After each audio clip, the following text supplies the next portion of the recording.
As a holistic medical doctor, one of the biggest barriers my patients and clients encounter are food cravings. Food cravings are so difficult to overcome and they can sabotage your best efforts. So, today on the Wild Wisdom Show, we're going to be talking about how to conquer your food cravings, master your mindset for lasting control. And fortunately, we have with us today Dr. Sabina Nagpal. She is a Canadian psychiatrist. So, we both live and practice in Canada.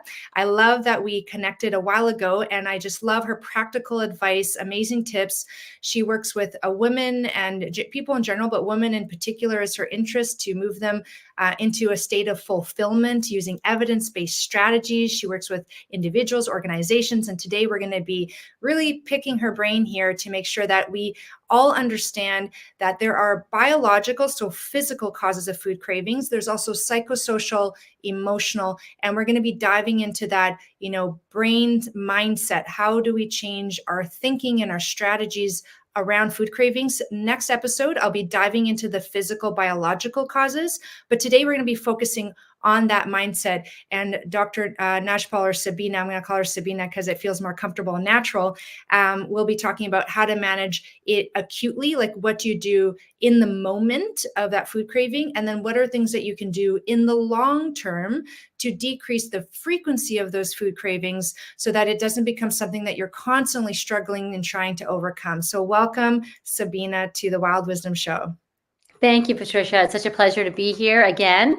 We had such a good time last time. And it's always nice to be on your show and to connect with you. So thank you so much for that warm introduction.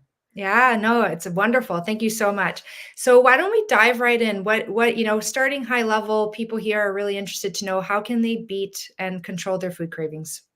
So I think the first thing that I want to say about food cravings is they're really common, and you're not alone. So if you have food cravings, the first and most important, if you just watch the first 5 minutes of video and you stop, I want you to have the message from the top. You're not alone. And we want to reduce the shame around them, because a lot of the difficulty that we have sometimes is we cope in ways that sort of serve us because we're not at our best. And then we punish ourselves for doing that. And that actually kind of perpetuates the cycle. So the first thing that I want everyone to hear is that it's really common, and we all can get into that trap. And our goal is to start to recognize before we get there, ideally, or to when we're there, to kind of harm reduce, to kind of reduce what we end up doing with that craving, and over time to work on ourselves in a way to get to a state in our mindset where we're less vulnerable to the food craving. So that's just the kind of global piece of things. I love this because I suffer from food cravings significantly, and I have the salty and the sweet food cravings. I know some people are like either salty or sweet, or, and at certain times a month it's worse, right? Like when things are happening, certain things in life happening, it's worse, certain foods being available. So I'm really curious to hear what strategies you have for us today. Yeah, so I want to start with the model that I use with Radiate, which is around our mindset, our state, because I think it's what I know, in the work that I do with people, what I've learned is helping people to understand their state is exceptionally powerful. If we know where we are, even if it's not where we want to be, we have better control over ourselves. And part of what we're trying to do is to establish some capacity around control so that we're not vulnerable to the stresses of life or the stresses inside of ourselves. So Radiate uses this kind of 3-state model. And I'll just walk us through it briefly because we'll use it as a way of learning and apply it to the food cravings.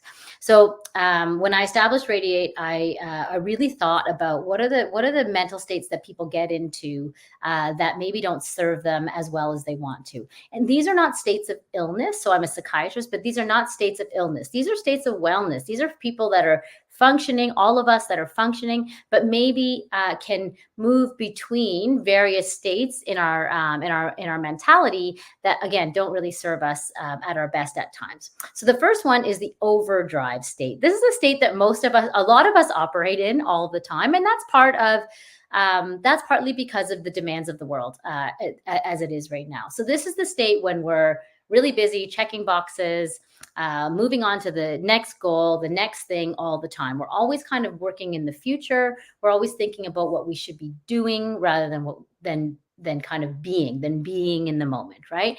And in this state, it's very difficult to find any peace or calm or connection, including connection with ourselves. And that's really relevant for food cravings, as I'll get into, because it's really important that we're able to connect with our bodies in order to avoid engaging in binging or kind of, I guess, caving in the face of a craving.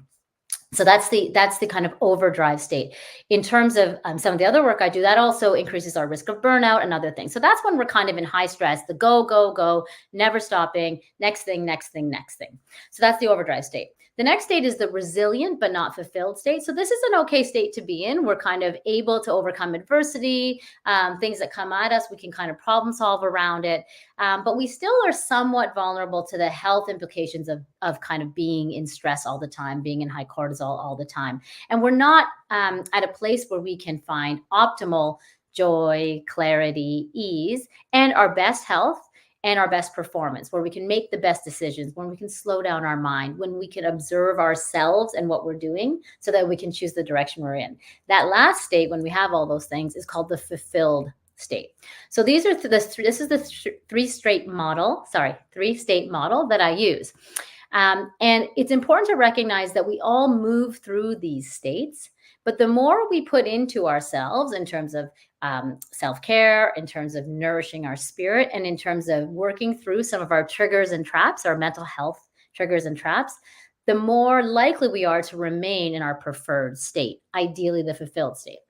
So as this applies to food cravings, when you find yourself more in that overdrive state, when we check in, and I'll teach you about the check-in, when we check in and find ourselves in that overdrive state, we know we're going to be more vulnerable, because in that state, we're less able to do the things we need to do to avoid succumbing to a food craving, because we're not as in tune with our bodies. We're not able to slow down our minds. We're not able to see the triggers and traps, the sort of psychological triggers and traps that are more likely to lead us to a food craving.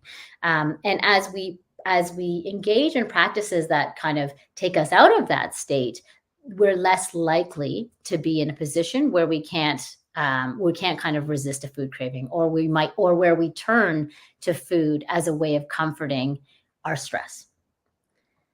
I love that model. I can definitely see how a lot of women, if not all women, would identify with being in one of those three states.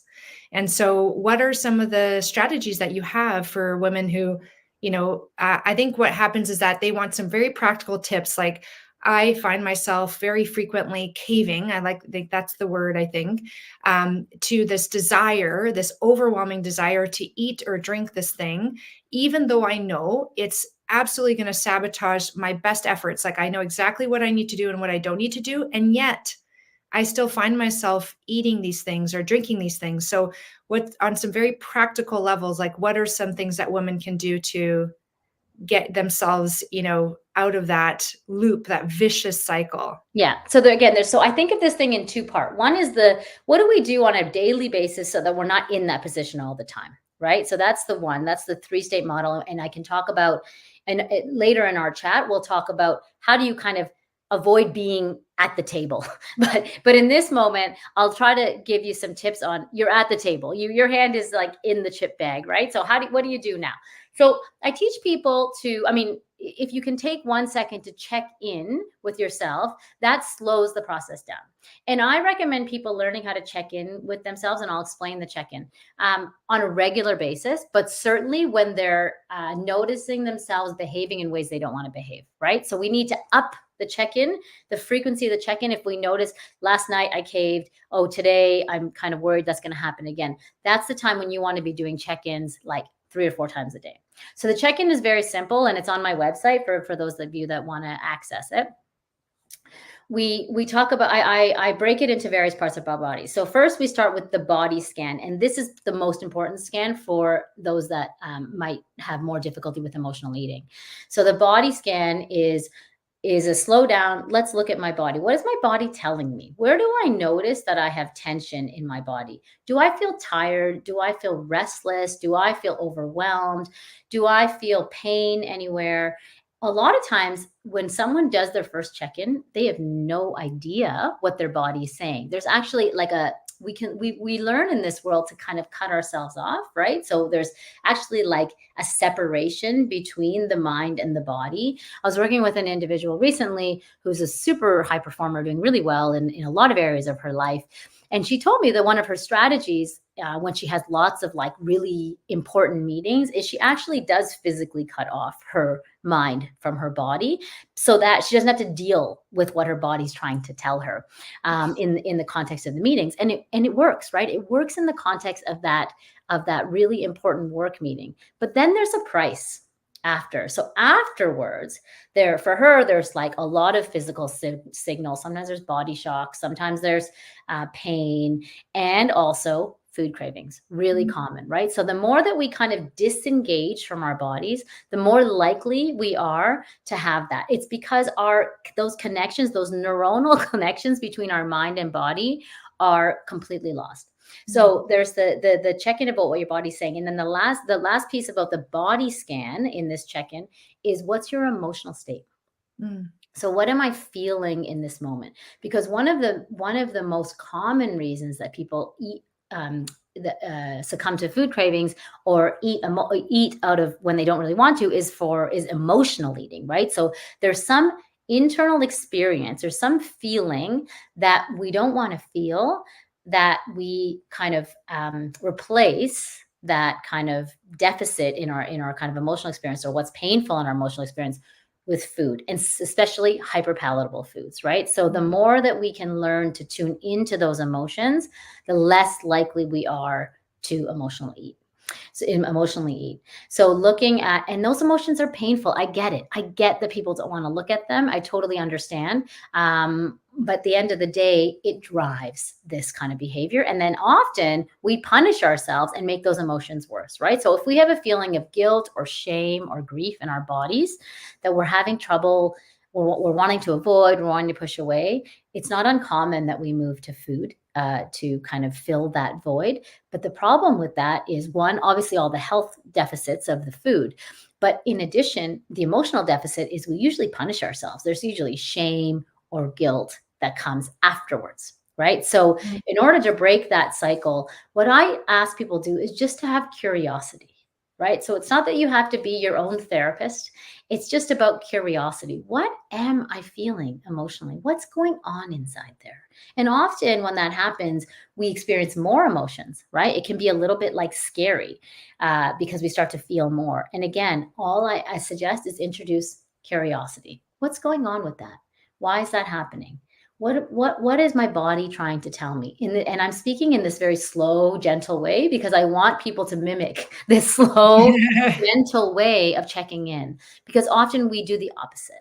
Why am I feeling that? What am I doing? Be quiet. There's this kind of real punishment that we give ourselves, and that is fueling our tendency to not take care of ourselves. For some, in the context of what we're talking about, it's eating. But for others, it's overworking. For others, it's substance use. For others, it's choosing bad relationships. There's lots of potential outcomes for the same difficulty. But I think the body tells us a lot that we ignore, and often food replaces that. So that's a big thing with the check-in. So, and as I said, I'd say 2 or 3 times a day, or 3 or 4 times a day. Usually, like, I tell people to do it when they're like filling their water bottle or going to the washroom. Just check in. What is my body saying? What do I notice? Do I feel anything? Do I have any emotions? That's it. And again, it's curiosity and acceptance for what's there. That's it. There's not a request to fix it or change it or do anything about it. It's just what's there. And it seems so simple, but it lowers everything. It decreases, because now you're not working to push all those emotions down and needing to replace that with something else, right? There's an allowance, there's an acceptance. For some people, of course, we have to look further and start to work through those emotions, and that can require some professional assistance. But the first step everyone can do, that kind of curiosity. Okay, so that's the body scan. And then the other parts of the check-ins, which I think is important, but probably less high yield for food cravings, is the brain scan. So what are my thoughts saying? Are my thoughts like racing? Are they going like from A to B to C to D? Or can I have some like smooth stream of thoughts? So that's the quality of our thoughts. And the quantity of our thoughts also. So am I like having 1,000 thoughts a minute, or is there some smoothness there? So the quantity and the quality. And also, are all of my thoughts in the future? Because that usually means I'm in kind of an anxious state, probably in that overdrive anxious state. Are all my thoughts in the past? Am I able to have some thoughts that are kind of about just right now? Right. That's kind of a good sign when you're in the kind of present. Right. And then also looking for themes, like, are all of my thoughts about how I'm not doing enough, or I'm incapable, or I'm not, performing well, or this person maybe doesn't love me, or is there a theme around my thoughts? Because that also leads us to what we want to do next, right? So that's kind of a check-in of so we talked about the body, the brain, and then the heart is our relationships. So are our relationships out of whack? Am I feeling like everyone around me is just not able to support me? Am I feeling like I'm giving more than I'm getting all the time? So just assessing your relationships, that gives you a lot of information about your state as well. Again, it's curiosity. Is anything going on in my relationships right now? What is this telling me? Because for a lot of people, relational changes are a trigger for food, right? Mm. So we lose someone important to us. We're worried that this person that we love is kind of pulling away from us. That can be a real trigger for people, right? And if they have a way of attaching, that leads them down that path. Do I feel rejected by this person? Do I feel like, I have to do everything myself because no one can support me? That can lead us to this food craving. So the more we check in with ourselves, the less we're blindsided and find ourselves, as I said, kind of like, halfway through your bag of chips, or halfway through your McDonald's supersized meal, before you start to kind of recognize that maybe this wasn't a choice that's in line with your goals. So again, it's about slowing things down. I love that on so many levels because using myself as like a model, like thinking back to the last time that I had a food craving, basically I had one of those like organic tortilla corn chip bags, and it had been a really long day. I was feeling overwhelmed. But the interesting thing is that my thoughts were, I got this, no worries. But if I had done the check-in, I would have realized that, my body was feeling tired, right? I was tense. My brain, in retrospect, my brain would have been internally disconnected. My thoughts would have been thinking, I just want these chips because they taste good. But if I'd really stopped to really think about it, I would have noticed I disconnected from my usual intentional thoughts, which are, I want to eat well because I want to support my body. I want to be healthy. And I disconnect. Yeah, I disconnect from those thoughts. And I just almost think from like a certain part of my brain. It's almost like a part of my brain that's associated with the food craving is turned on, and it turns all the other thoughts and strategies off. But if I were to stop and recognize that, I could then, turn down the volume on the food craving and turn up the volume on my usual intention and motivations. And then you're right. The hard thing is so interesting because if I'm going to think about it, the days that I tend to give into my food cravings, whether it's a bag of chips or like the homemade cookies that my, neighbor brought, and I'm supposed to have one over every other day, and I end up eating them all in one sitting. Never done that before at all. It's because, it's been a day where I'm feeling more emotionally drained. Things aren't going well, maybe with the way that I interacted with my loved ones, or maybe on social media, things come up, or, it's different kinds of relationship these days, relationships at work. And so that is a lovely step-by-step check-in where, as you say, you're buying yourself time, number one, between the feeling and the impulse, and then the acting out of the impulse. And also, if you're thinking of it saying, I'm feeling a food craving, maybe I can identify the root cause of it, or maybe the root causes. And while that may or may not stop you from engaging in the food craving, it increases the chance that you're going to stop yourself. So you're giving yourself a bigger chance. And it's more likely that in the future, those longer term strategies that you're going to talk about, we're going to be able to identify which of those long-term strategies are important for us. So thank you for that. I personally can see how this will already be helpful for me. Super. I'm glad. And I think just to add to what you said, I love how you apply it to yourself right away. It's so useful. It's so like, it's nice to hear that it landed. And also obviously for the audience, I think it's really helpful. I just want to add to what you said. So the other thing that I say is also once you do the check-in, I encourage people to name their state. Okay, I'm in this state. Because then it's not like you're a bad person, you're not good enough, you can't stop your cravings. It's not that you're in this state. You're not always in that state. But you happen to be in this overdrive state right now because, as you said, you checked in, you're tired. Maybe you had like a long day. Maybe you didn't have this interaction. So my check-in reveals that I'm in this state right now. Now, what do I want to do? Right? So it kind of helps you to create a bit of distance. Distance is the name of the game, right? And kind of in neuropsychiatry or kind of in the kind of psychology type of terms, we're talking about what we call meta processing. So being able to pull yourself out of your current actions. You're taking almost like a bird's eye view of yourself and in a non-judgmental way. So you're looking at, okay, there I am. And when you do that, you have a second to decide if you want to do something about being in that state or you want to carry on with your craving. And it's okay if you carry on with your craving, but at least you had a second to think about it. And then you can say, well, next time in the overdrive state, I'm going to do something different. And some of the things that we want to do, if you notice yourself in the overdrive state, are to find ways to kind of cool things down, right? To like regulate our hormones, to regulate ourselves. So the things that so this is when you're like in the fire is what I usually say. This is when you're in the overdrive state, you're ready to do it. Things are just really stressful. And it's hard at that moment to be like, oh, I think it's because of my history with this person. I'm not looking for people to psychoanalyze themselves in that moment, but knowing they're in that state gives them an option to do something in the short term and then take that information for the long term. So in the short term, when you're in the fire, the first thing is you want to, if you know that you've had these days of overdrive, right? Because it's a busy time of life, because you're in the middle of a relational crisis, something's really important happening at work. It's a hard time to have hyperpalatable foods in your life, in your cupboard, because your capacity to resist is decreased, right? So again, this is why naming the state's helpful. So, okay, I'm here. So it's going to be harder for me now.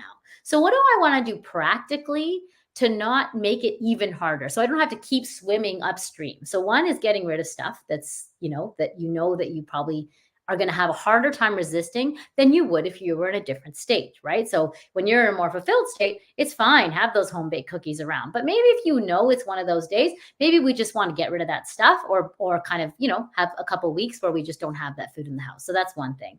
Two is the other thing that kind of we swim upstream against is all of the media that we're kind of constantly engaging with around hyperpalatable foods. So hyperpalatable foods are the foods that are high in sugar, high in salt, high in kind of that are like really easy to eat, that don't offer a lot of nutritional value. And the advertising industry spends like $10 billion a year on advertising these foods to us. It works. If it didn't work, they wouldn't do it, right? So we know that it works. And there's evidence to say that even 30 seconds of engagement with some kind of advertising on hyperpalatable foods increases our cravings, everybody. So if you know that like you're in a time when you're kind of tired or you're a little bit worn down or you're in this overdrive state because you've been doing your check-ins, that's a good time to avoid a lot of media, right? Where you're going to be bombarded with more things that are going to make you want to crave, and you're already not at your best to overcome that, right? So those are simple things to kind of just get out of your life if you can. Okay. The other thing, even social activities can be hard, right? So that's maybe not the best time to go like, meet your friend at like a fast food restaurant, because it's going to be hard for you to make the choice that are in line with your goals, right? So there's a huge connection between social activity and eating, right? That's a really tough connection for people.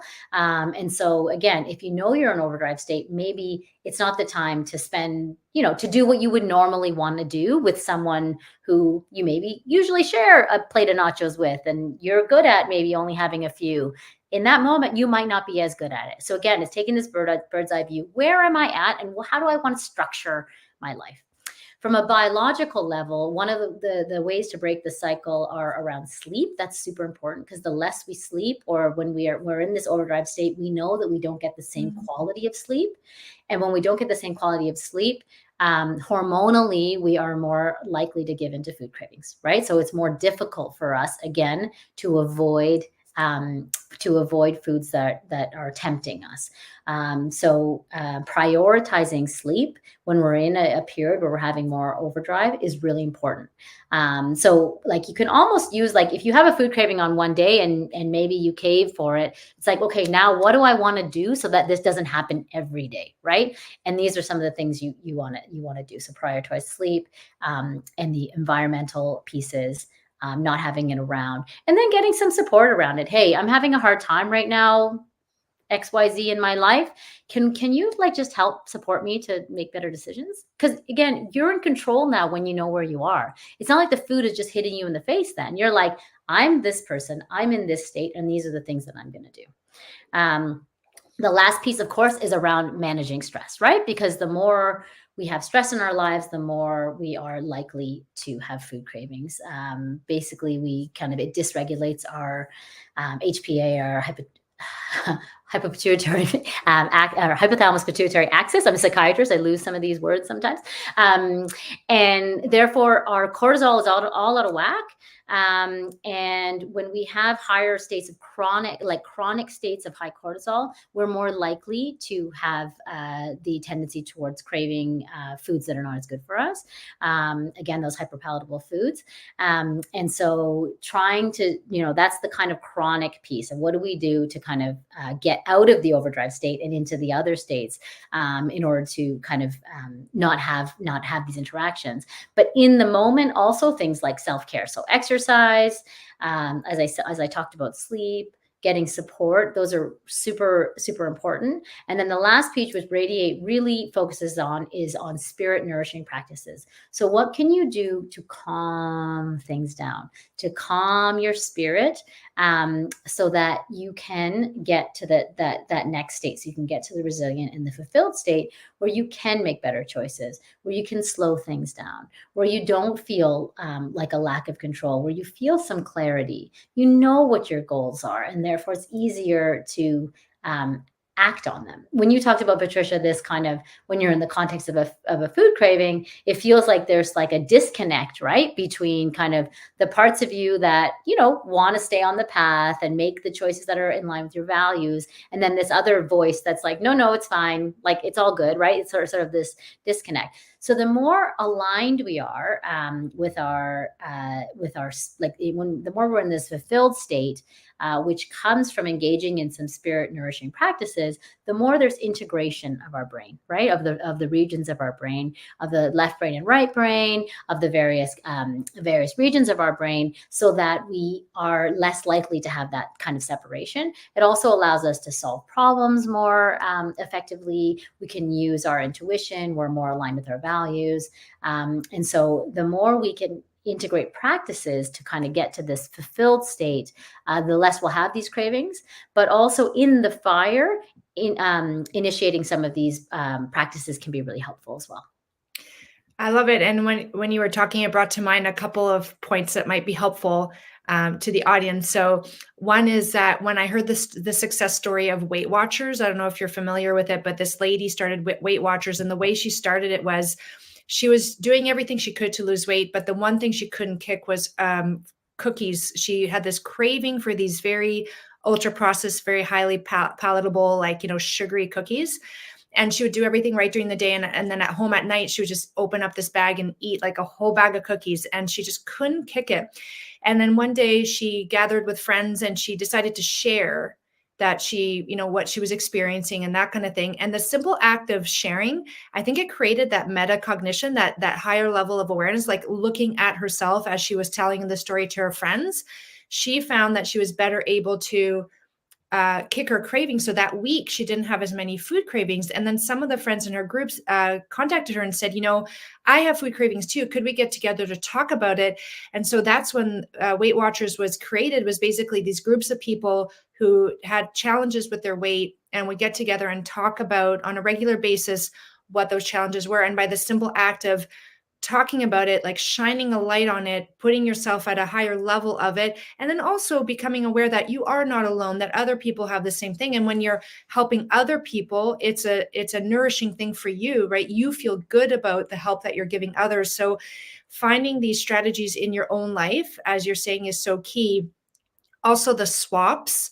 If in the moment, I'm thinking, well, for me, the reason I tend to food crave is because I'm feeling tired and I want to feel better. And I know that eating this thing feels good. I want to feel good. And it's not that I'm necessarily having this terrible emotion of guilt and shame and fear and all those things, or deep processing. It's simply in the moment. It's been a long day. I'm feeling tired and I want to treat myself. Like I deserve a treat is kind of the thing, oh, don't worry, this time it's just going to be good this one time, whatever.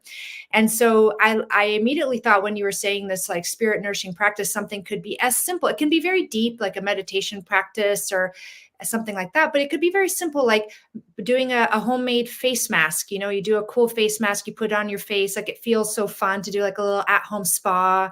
And then you like, clean your nails and do like a little oil body rub in the bathroom and then a bath, something like that, just to replace that food craving with something that delivers the same effect, which is to make you feel good.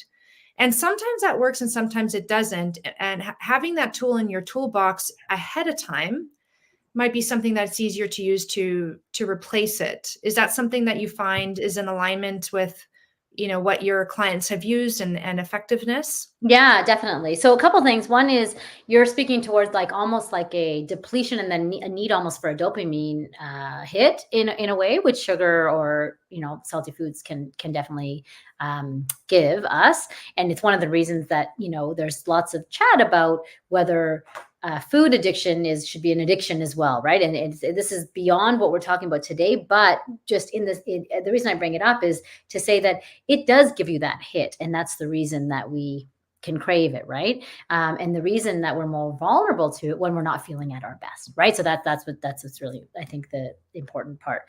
So I work with clients to establish like what are practices that they can engage in to nourish their spirit on a regular basis and when they're not at their best, in the fire, if you will. And some of the things you brought up with Weight Watchers I really liked, because one of the spirit nourishing practices that works for folks is actually acts of kindness, right? So which you mentioned, right? So helping another person can be a spirit nourishing practice. The other ones that I usually recommend to people are things around the use of nature. I think on our last show we talked about the effectiveness of nature and nature observations. So getting into nature can be a really nice replacement for a food craving, right? So like I've had a hard day, I feel like a little bit depleted. What can I do to kind of like boost myself up? So getting into nature, even for like a few minutes, right? Sometimes we don't feel like a long hike and, we know it's good for us, but we don't feel like it. But just getting outside into nature in any format can be really helpful. We have really good evidence around it in terms of kind of just slowing down the kind of overdrive in our minds. And I usually recommend, for those that aren't used to much by way of spirit nourishing practices, are nature observations. So that's the kind of entry, that's the sort of entry into this, where it's just observing something in nature for 3 or 4 minutes, observing one thing and just keeping an open mind about it. And we're not trying to do anything with it. We're not trying to alter it. We're just noticing it in its simplest form, just to slow down the mind. So if you're looking at If you're looking at water, maybe you're just noticing little ripples in the water. If you're looking at a tree or leaves, maybe you're just noticing the way that it moves. But it's just to slow things down, and that can really help to just, again, decrease the cortisol levels in that moment, and then therefore decrease some of the cravings. The other things around spirit nourishing are creativity. So anything that kind of keeps you in this here and now. So creative exercises like painting, singing. Singing is really effective, actually, because it also can discharge some of that anxiety. Creative writing, anything. Music can be really helpful. Just putting on loud music actually can be really helpful. So you're kind of really engaged in it, to kind of just like, again, to get you through this little fire.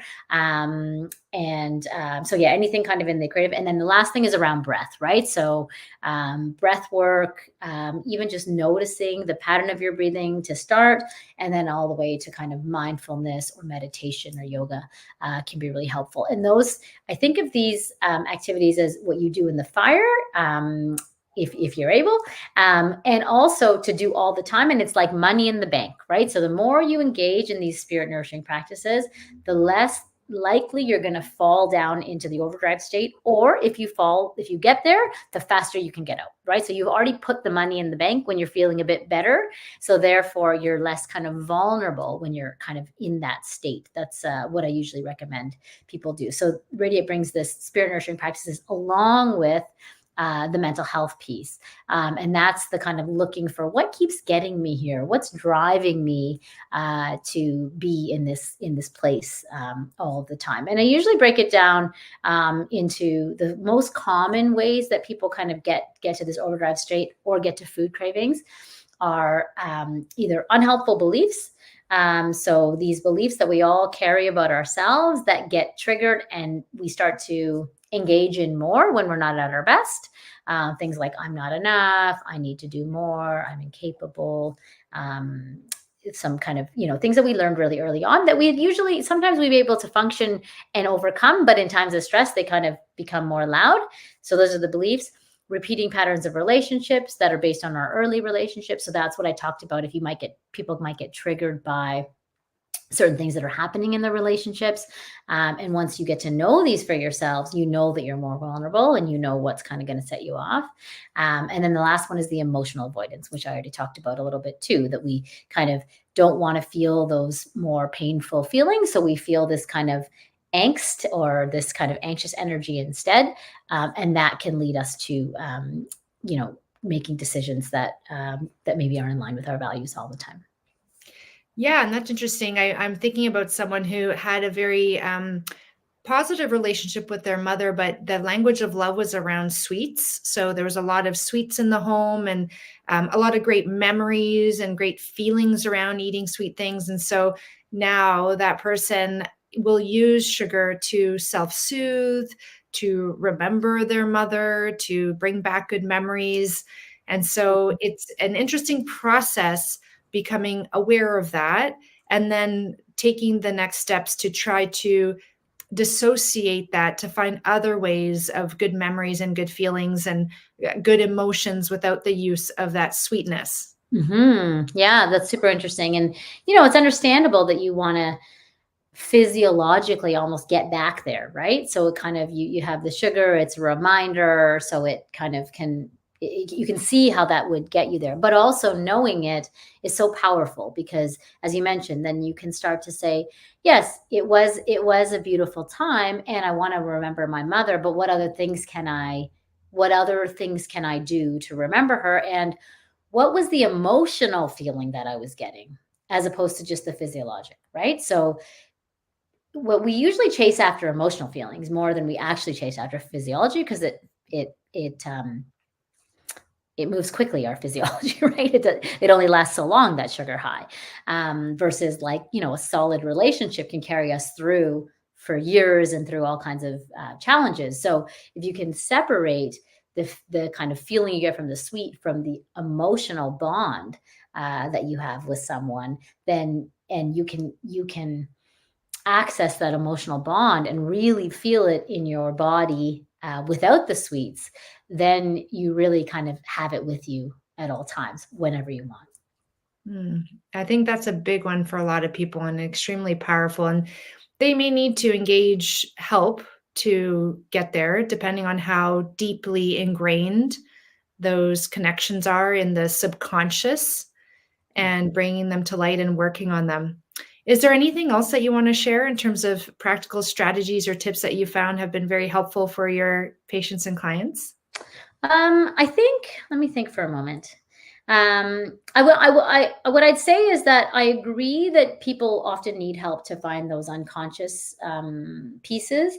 And I really, um, in my work in the last few years, I've started to have greater faith in people being able to start the process on their own through kind of some self study and really this capacity to be curious and accept where we're at. So just the even some of these things that feel like blind spots, they may very well be hard to kind of get the exact messaging that one needs. But I think that everyone has the capacity to kind of check in with themselves, see where they are, accept where they are gracefully, right? That's a big part. And then start to make efforts to move to where they want to be. And once they get stuck, it's always great to ask for help. But I do think everyone has the capacity around curiosity into themselves so that they can have this greater connection between their mind and body.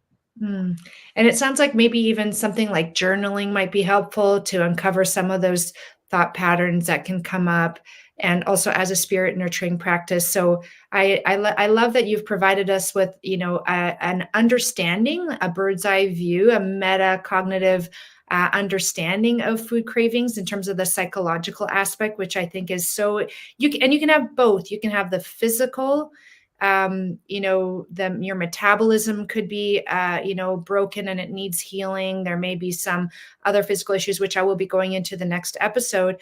However, oftentimes it's not just one or the other, it's both. And maybe it started off physical and it's become psychological, or it started off psychological and it's become physical. But the truth is, you oftentimes need to address both. And the short-term strategies of the body scan, checking in with your body, your brain, and your heart, and being able to give yourself the time between the impulse and the action, perhaps even aborting the action altogether, with those longer term strategies, which essentially boil down to improving one's emotional mental state and one's stress response, calming the body down, calming down the mind, using those now very well recognized methods. And it sounds like it's really about finding what works for you.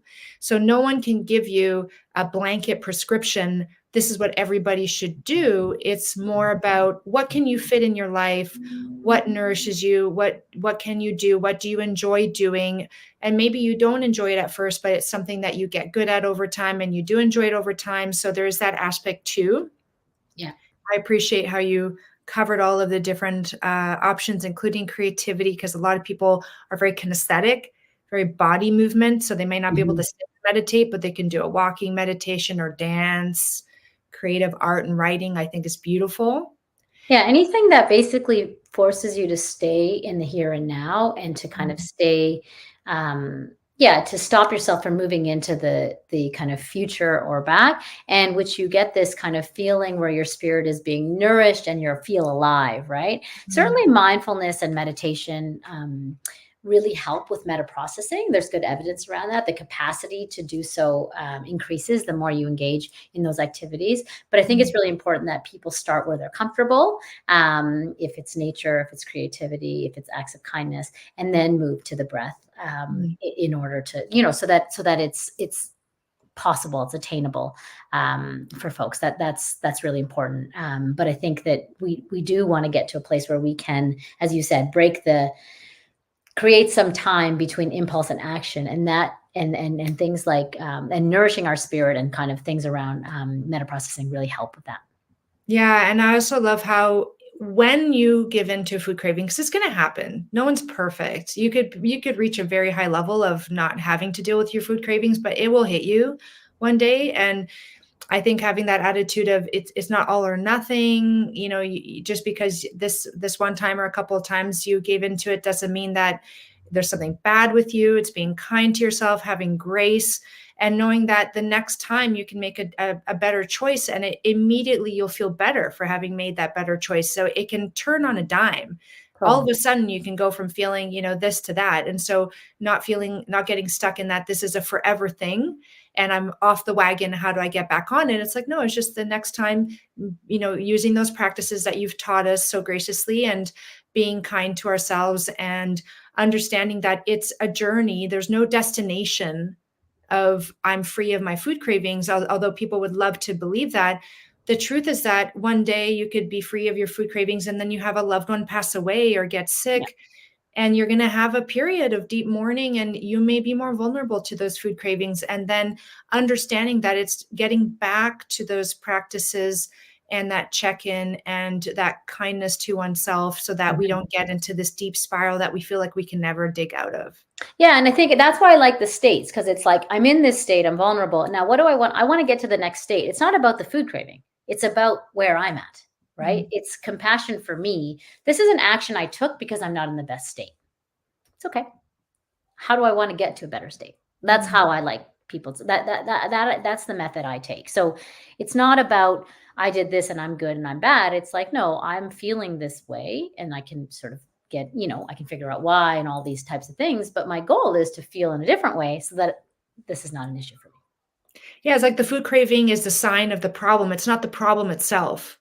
Yeah. So it's like, hey, yeah, the food craving, if you just focus on getting rid of the food craving, you might actually miss the root cause of it, and you're never going to really get rid of it. So actually get rid of the deeper problem, which is that trigger. And that's the self-reflection, the journaling, becoming aware. And so part of the journey may be actually to allow the food cravings to happen for a while. And all you're doing is curiosity, noticing, oh my goodness, isn't that interesting? This food craving, it was because I was feeling this, and thinking that, and how my heart is here. And then this food craving was this. And then after, a few food cravings later, you have a better understanding of yourself. You may find yourself just all of a sudden doing so much better. And you haven't even necessarily taken any significant groundbreaking actions.